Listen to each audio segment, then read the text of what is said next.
Chapter 3, Episode 1, Part 3. It was the weirdest feeling. Everything tingled for what felt like forever. Everything faded to black. I wasn't sure what was happening. Did I make some kind of mistake and end up disintegrating every part of my body? Did my story end before I had a chance to start? Before I had time to mull over those questions, lights and all sorts of colors began flashing before my eyes. The weirdest yet best light show I'd ever seen was playing out in front of me. It was as if I was some crazy stuff, even though I've never considered doing anything like that. That being drugs, of course. Mom, Dad, Ibuki, and Susie would all destroy me if I did anything like that. It was the strangest thing I'd ever seen. The colors faded again, this time giving way to the darkness of night. Stars dotted the sky as I realized where I was. Looking around, I saw the lights of the city all around me. I was on a rooftop somewhere downtown.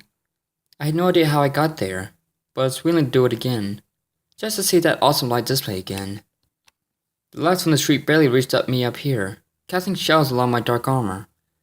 I lifted my hand again, playing with the dim light as it shone on the armor.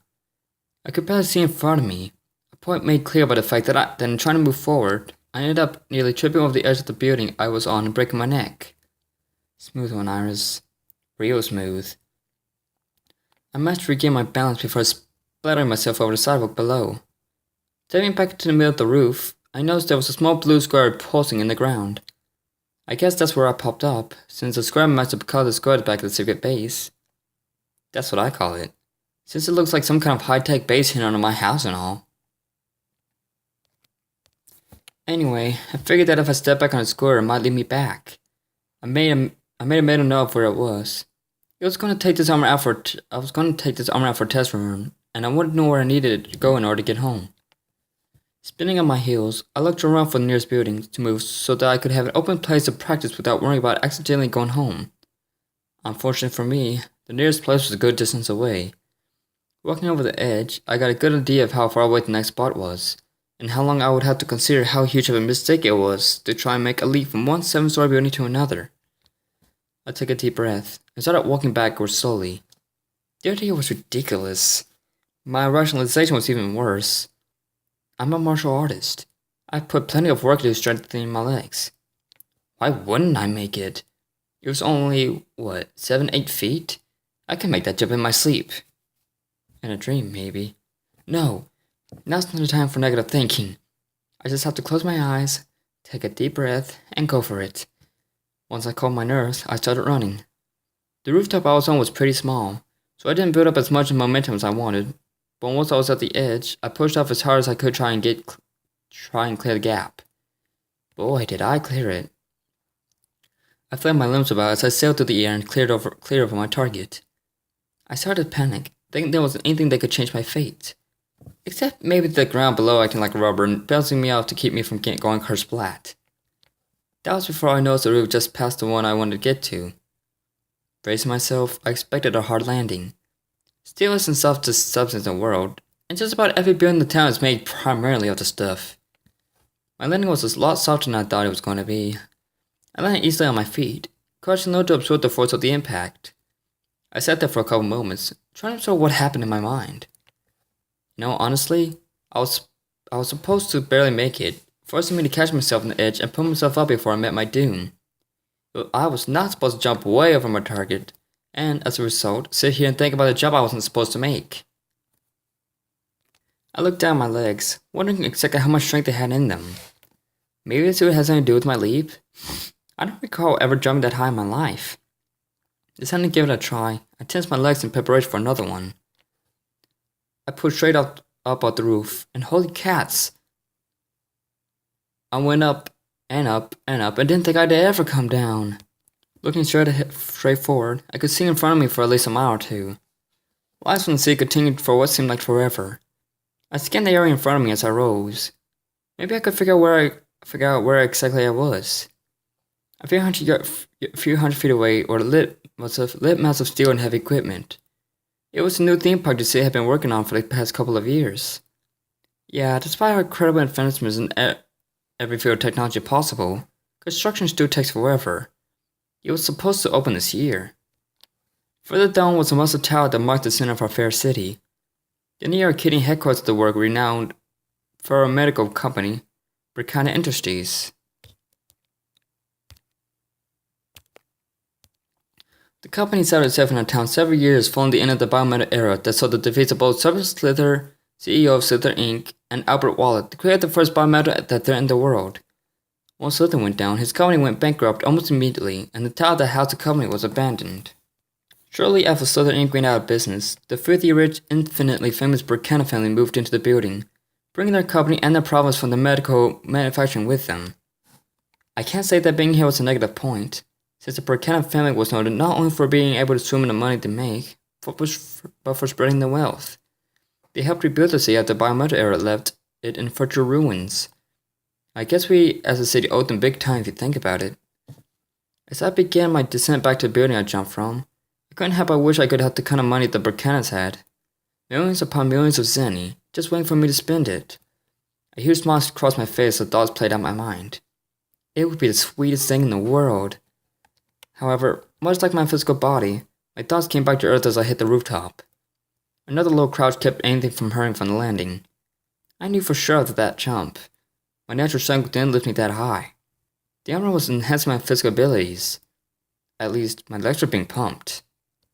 I stood up straight just as a hard gust of wind shoved me in the back. My hair, which hung under my belt since there was no way I was ever going to get it to fit inside, whipped around my head and slapped me in the face. Fierce strength found their way to my lips, trying to get inside and give me a bad taste that wouldn't go away for a long time. I went to brush the hair from my face when I noticed a change that I hadn't seen before. My hair changed colors. Gone was the brown hue that separated me from my parents when the sheer length of it wasn't factored in. The strands that rested between my fingers were blonde. I guess that helmet had something to do with it, but I wasn't sure how it worked. Curiosity set in again. Sure, I'm already your history when Mom and Dad get home, so let's take it a step further and get my money's worth, shall we? Let's see. My hair's a new color. I can jump higher and farther than I ever had before. What else can this thing do? Before I can test anything else, the sound of glass shattering broke the relative silence of the night. An alarm klaxon blared loudly, drawing the attention of nearby citizens to the source of the sound. A small computer store apparently had an infestation problem, because when I peered over the edge of the building I was on to see what was happening, several armored scumbags, humans and reploids alike, poured out the shop carrying numerous pieces of equipment with them. Oh, these guys are not trying to pull off a heist in this city. They're seriously asking for it.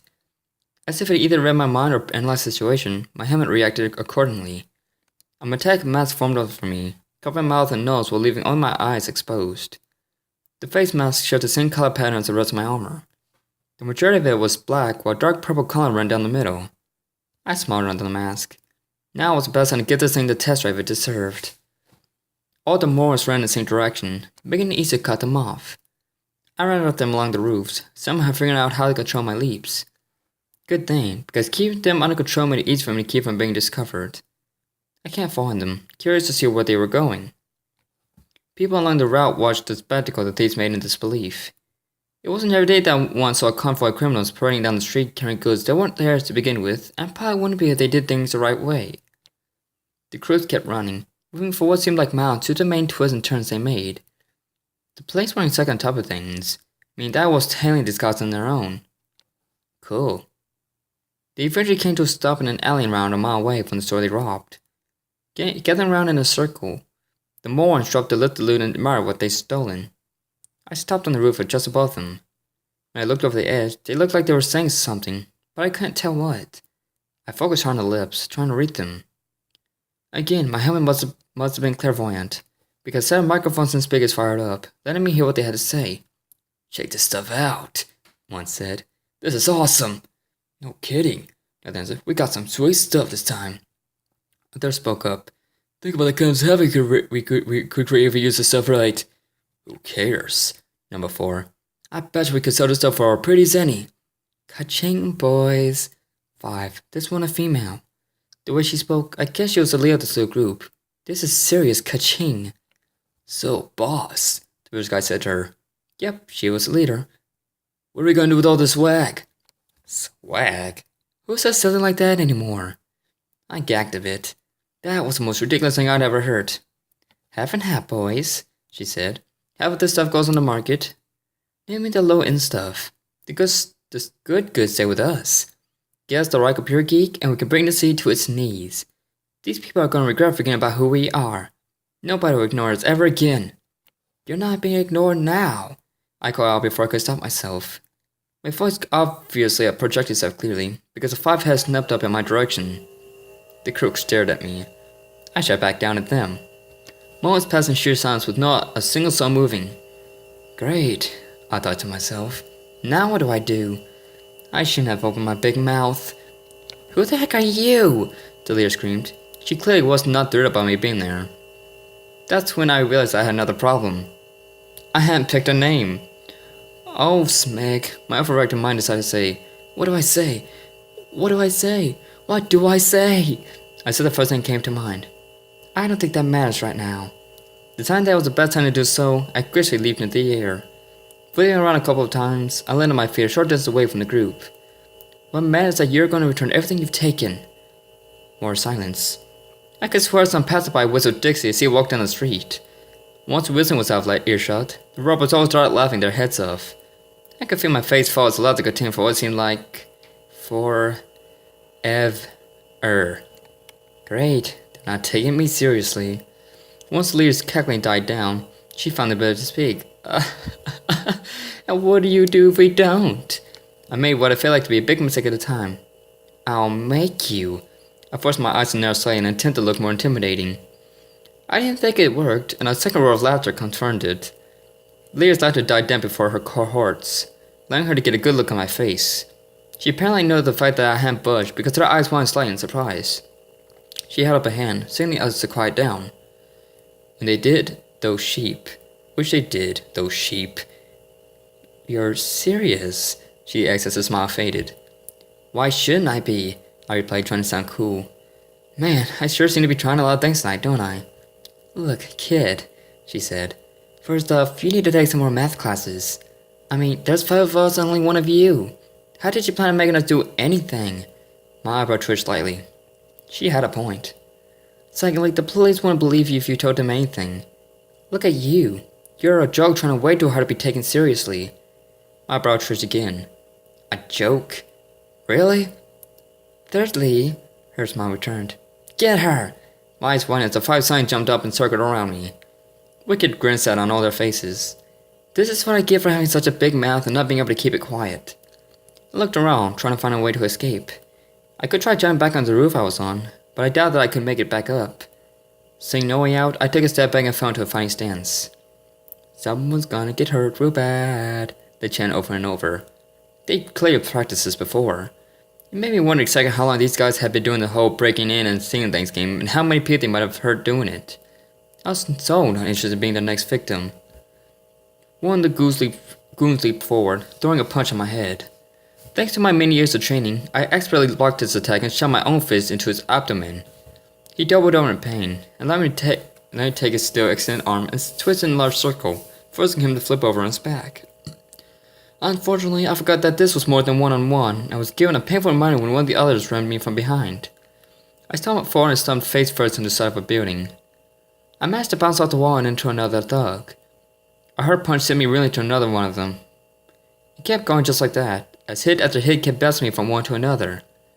One of them tried to get killed and kick me. I managed to catch his leg with one arm and stun the back of my fist into his face with the other, sending him to the ground. Seeing his friend, I guess, take a hit, another one sprang into action and jumped on my back. He wrapped his arm around my neck and squeezed as hard as he could, trying to choke the life out of me. I tried to pull his arm off of me, but he only tightened his hold and made it that much harder to breathe. I could hear the others cheering him on. Everything seemed to start to fade out. I needed to get this guy off me and fast, before I pass out. Finally remembering my training, I jammed my elbow into his side as hard as I possibly could. His arm loosened around me as he cried out in pain. Another elbow to his side finally convinced to let me go. He clutched his side in agony as I fell over and coughed on sweet air. Before I had a chance to recover, however, the rest of the group circled around me again. Well, the leader started, this certainly has been fun, but we really need to get going. She looked at the biggest person in the group. And this guy was huge. He had to be at least 300 pounds in weight. Put her to sleep, she ordered. Tank nodded as a grin formed. I started to get to my feet, still wanting to catch my breath. My right hand groped at the air behind me, hoping to find something I could use to fend him off. When I reached around my waist, I felt my fingers gracefully sticking on my back. Please, I thought as I grabbed it, let this be something useful, and get it at it hard. Boy, it was useful, alright. I circled my arm around and held whatever it was in front of me. It turned out to be a sweet-looking sword. The hilt was as black as the majority of my armor. The blade itself was jade in color, as I found out later.